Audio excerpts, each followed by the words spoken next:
and today the voters have spoken. And I look forward to meeting with caucus and the party executive to prepare the path forward from tonight.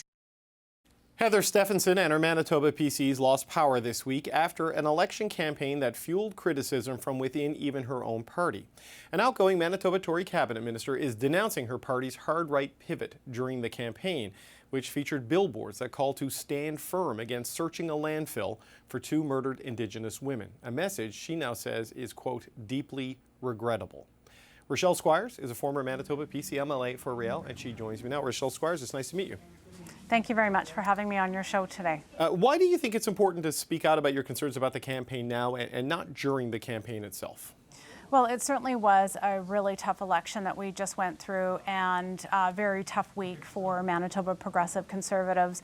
And while there were a lot of concerns that were raised during the campaign, now I believe that the reason I decided to speak out was just so that Manitoba Progressive Conservatives could come to terms with what's left of their, what's left of the party, left of the legacy of our former government, and carve a new pathway forward, one that will see some unification and a better path forward where people are clear about the stance and the policies that are going to be positioned, and what will be put forward won't be coming as a surprise for any of the future candidates. Some of these ads were pretty strongly criticized, right, as being cruel and insensitive and divisive is the way it's been described by a lot of people. I've read some of the reporting, though, in the aftermath, and no one seems to take responsibility for the decision. I mean, who decided to do this, and what were they trying to do? So as a former cabinet minister of that government, and certainly as somebody who had held some senior portfolios throughout the time in office, I am certainly taking accountability along with everybody else who ran for the PCs, who was part of the PC campaign. I think that we all have a level of responsibility, and I certainly take responsibility for that. Having said that, as a candidate, when we put our name on a ballot and we enter into that relationship, that very unique relationship between as a candidate running for a party on a party platform, and knowing that decisions are going to be made, it's not always going to be a consensus decision. You can't run a campaign like that with 57 candidates by having everything vetted by each and every candidate. There's that sacred trust between a campaign manager and a campaign team and the candidates. And candidates are often put on a need-to-know basis about what's coming down in terms of policy or advertising. And I certainly do think that there was a stretch in this past campaign where candidates were not given a preview of any of the ads that were coming out, and candidates were not asked for opinions until after they were appearing in the papers or on billboards. And at that point, it really was too late for the opposition to these ads to be for a different course to be taken. Do you think you were deliberately kept in the dark about these choices because perhaps there was a sense at the top levels of the campaign they knew how controversial these positions might be? I couldn't speculate on that because I never stepped in the war room at all during the campaign. I was in a very difficult riding where certainly we were feeling the challenges from the first day we stepped out on the campaign trail. We knew that we were facing an uphill battle. I left my riding only a few times, infrequently, at the beginning of the campaign, was to make some campaign announcements and to be the face of the party on certain initiatives. And then once these ads became apparent and once they were out there on, like I said, on billboards or in the newspaper, I withdrew from any campaign commitments or activities from that moment forward. Right, so you made your displeasure known in that way, by not participating in extra things. I wonder now, though, are you staying in the PC party after this, or are you leaving entirely?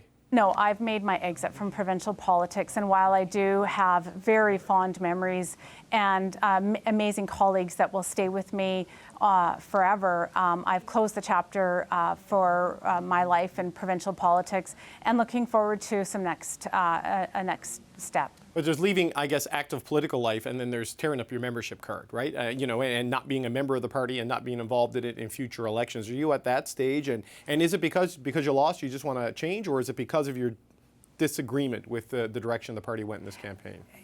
I think that the party has a lot of soul searching to do and certainly needs to determine its identity as to whether or not it's remaining as a progressive conservative party or whether or not it's going to be less progressive. And I think that the party and those that are left, and some very, very capable people, some newly elected people from Tuesday night in some of our seats that we managed to hold on to, they have great contributions, and I have every confidence that their contributions will be more valued than any contribution that I could make. And I'm certainly grateful for the time that I spent in office, but looking forward to a next chapter outside of politics. Kelvin Gertzen, who served in cabinet with you as a justice minister, who was re-elected in Steinbach, he said he also had some deep concerns about the negative ads, but felt calling them out publicly after losing the election would serve no purpose. What do you make of that position your former cabinet colleague is taking, and is that a good one for the party to adopt in the wake of this defeat? I certainly respect Kelvin Gertzen, and I wish him all the best as he retains his role as the MLA for Steinbach and as he moves forward in the next phase of his political career.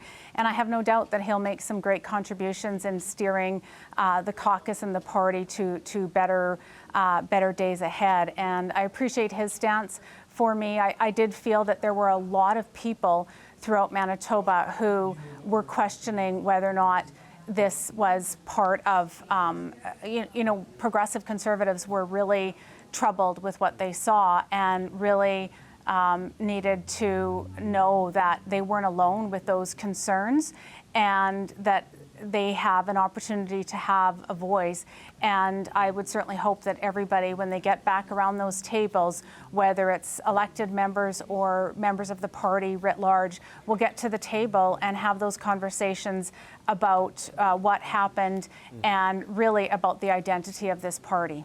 I wonder about the identity of the premier we saw on display in that election, because I'd interviewed Heather Stephenson many times in the run-up, and I always got the sense that she was a progressive conservative in the Manitoba tradition, and the hard line that we saw in the campaign wasn't this Heather Stephenson I had a sense of from here in Ottawa.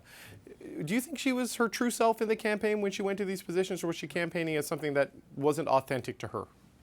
As the first woman premier in the province's history, Heather Stephenson had a huge challenge in front of her, and she had a lot of obstacles and challenges to overcome, and it hadn't been an easy time for us in the previous 4 years in government. And although I wasn't in the war room, I can't speak for the decision-making process or any of her experiences, but I certainly do wish her all the best in her next phase of her journey, and certainly hold on to some of those memories that I have of the former premier and I making announcements for a lot of things that progressive conservatives hold dear, and that's what I remember most, and that's what I will take from this closed chapter. But were you surprised to see her take the positions she took in this campaign after working with her for all those years?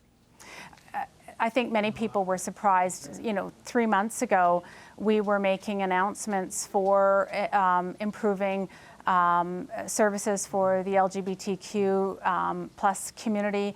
We were making announcements for eradicating gender-based violence. We were signing a national action plan for improving the lives for disenfranchised. We'd renamed the Manitoba Status of Women Secretariat to Gender Equity Manitoba, and we had increased funding significantly, unprecedented funding for disability services, to name a few.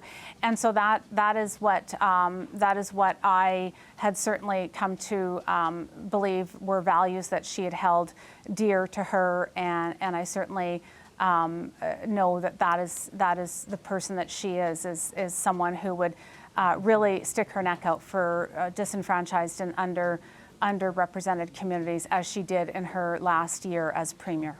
Rochelle Squires, former Manitoba PC MLA and Cabinet Minister, thanks so much for joining us today. Thank you.